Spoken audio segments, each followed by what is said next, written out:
नमस्ते। आज हम इकोनॉमिक्स के last topic sectors in terms of ownership public and private sector को पढ़ेंगे। स्वामित्व आधारित क्षेत्र, सार्वजनिक और निजी क्षेत्र के बारे में पढ़ेंगे। इस दोनों टॉपिक को आप ज्योग्राफी के फर्स्ट चैप्टर में पढ़े हैं, on the basis of ownership private and public. उसी का हम विस्तारित रूप देखेंगे जो इकोनॉमिक्स के नजरिए से हम पढ़ेंगे। अभी किसी भी कंट्री का जितना भी एसेट्स होता है उस एसेट्स को on the basis of ownership जो डिवाइड करते हैं तो इसे दो पार्ट में बांटा जाता है, पब्लिक एंड प्राइवेट। पब्लिक के लिए हम हिंदी में टर्म यूज करते हैं सार्वजनिक,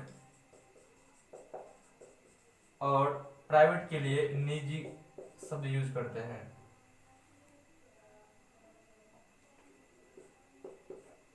निजी संपत्ति या निजी क्षेत्र। अधिकांश देशों में जो संपत्तियां होती हैं वो इसी दो श्रेणियों में, दो पार्ट में बटा हुआ होता है। सरकार का देश की संपत्ति पे अधिकांशतः अधिकार होता है। देश के हर एक संपत्ति का स्वामित्व सार्वजनिक या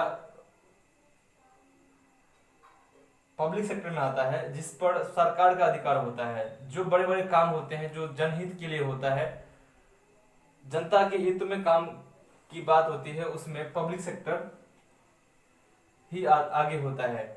प्राइवेट सेक्टर में, निजी क्षेत्र में किसी एक व्यक्ति अथवा किसी एक संस्था का उस परिसंपत्ति अथवा एसेट्स पर अधिकार होता है। कुछ एग्जांपल्स हैं पब्लिक सेक्टर के, जैसे रेलवे है,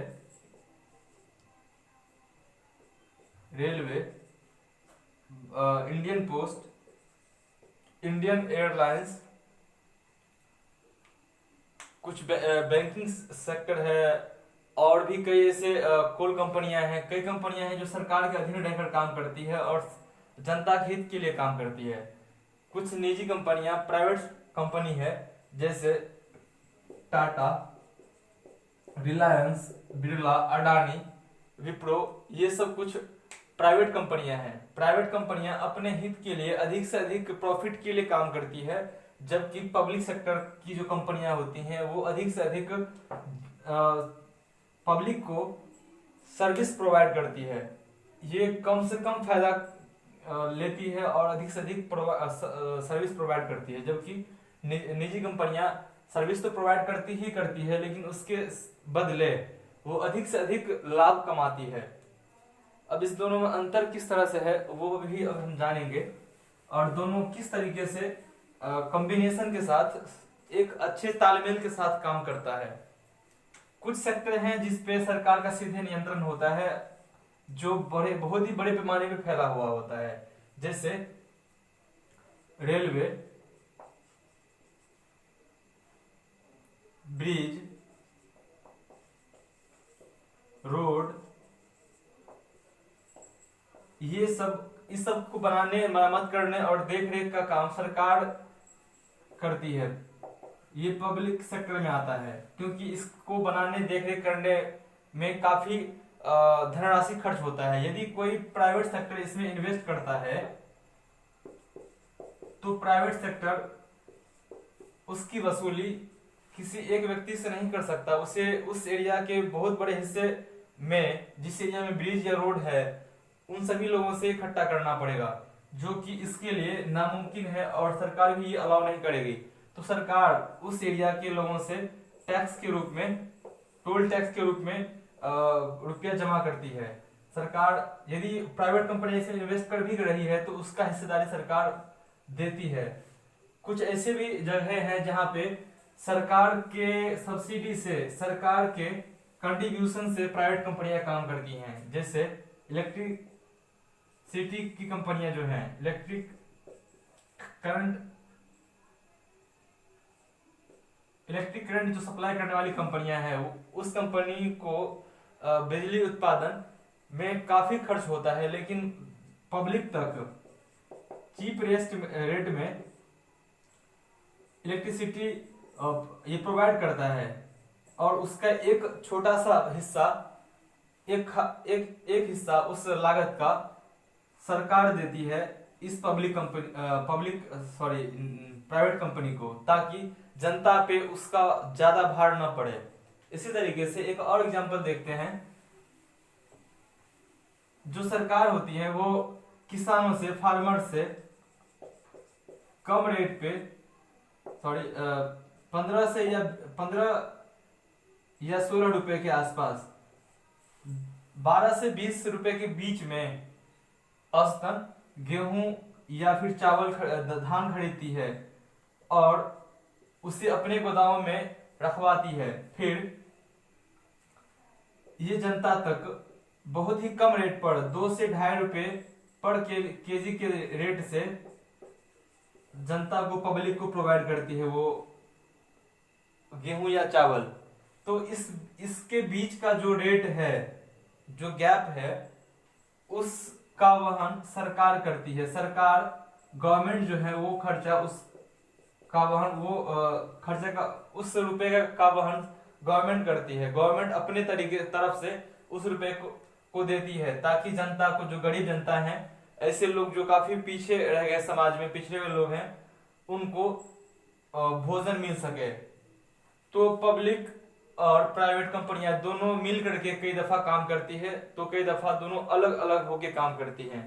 हालांकि अब प्राइवेट कंपनियों में दबा ज्यादा हो गया है गवर्नमेंट कंपनियों की तुलना में, लेकिन फिर भी जो बड़े बड़े काम हैं, जो जनता के हित के लिए किया जाता है, उसमें प्राइवेट कंपनियों का सहयोग होता है, लेकिन गवर्नमेंट कंपनियां भी और गवर्नमेंट भी उसमें काफी सहयोग करती है।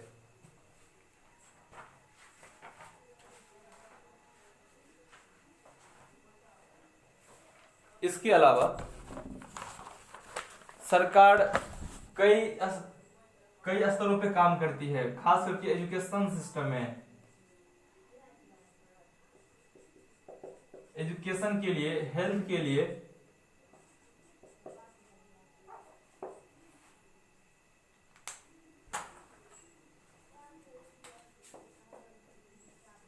फिर कुछ ऐसे संक्रामक बीमारियां हैं और कुछ ऐसी बीमारियां हैं जो बचपन से ही हो सकता है, जन्म के बाद से हो सकता है, या जन्म के बाद होने की संभावना अधिक होती है, जैसे कि पोलियो है। इन सब को रोकने के लिए सरकार मुहिम चलाती है और उसमें सरकार का खास योगदान होता है। कुपोषित बच्चे ना हो, ऐसे बच्चे जो कुपोषण के शिकार हो जाते हैं, ऐसे बच्चों को कुपोषित होने से बचाने के लिए सरकार कई योजनाओं पे काम करती है, और उन योजनाओं का जो भी खर्च होता है वो पूरा सरकार ही वहन करती है। अभी भारत में कई ऐसे क्षेत्र हैं, जैसे मध्य प्रदेश और उड़ीसा। मध्य प्रदेश और उड़ीसा, ये दो ऐसे राज्य हैं। इन दो राज्यों के कुछ भागों में मृत्यु दर, जो डेथ रेट है, डेथ रेट, अफ्रीका के कुछ देश, ऐसे देश हैं जो काफी पिछड़े हुए हैं, उस अफ्रीका के देश से भी काफी ज्यादा डेथ रेट मध्य प्रदेश के कुछ क्षेत्रों और उड़ीसा के कुछ जगहों पे देखने के लिए मिलता है। ये इसलिए है क्योंकि उस क्षेत्र में डेवलपमेंट कम हुआ है, और जो बेसिक्स नीड है लाइफ का, किसी के लिवलीहुड का, वो वहां पे अवेलेबल नहीं है, इसलिए ऐसा हो पाता है। जो बेसिक नीड्स में जैसे फूड है, क्लॉथ है, हेल्थ सर्विस है, और उसके बाद फिर एजुकेशन आता है, तो ये सब सर्विस प्रोवाइड नहीं है वहां पे ये सब सर्विस नहीं प्रोवाइड किया जा रहा है, जिसके कारण डेथ रेट और इस एरिया में रहने वाले लोगों का जो लिवलीहुड है, लाइफ स्टाइल है, वो काफी नीचे कोटि का है। और सरकार ऐसे लोगों के लिए भी काम करती है जो काफी गरीब हैं। उनके लाइफ स्टाइल को भी बेहतर करने के लिए सरकार काम करती है, उनको कई तरीकों से फायदा पहुंचाती है। जैसे पीडीएस दुकान से ऐसे लोगों को कम रेट पे अनाज मिलता है। साथ ही कई और योजनाओं के तहत इन्हें फायदा होता है, जैसे कि आवास योजना के तहत, इंदिरा आवास योजना के तहत इन्हें घर बनाने के लिए रुपया मिलता है। साथ ही किसी आपदा आने के बाद इन्हें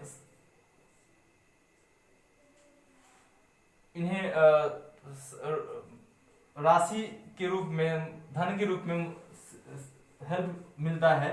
और ऐसे लोगों को बीपीएल कैटेगरी में रखा जाता है और इन्हें इस बीपीएल की भी सेवा मिलती है, बिलो द पॉवर्टी लाइन।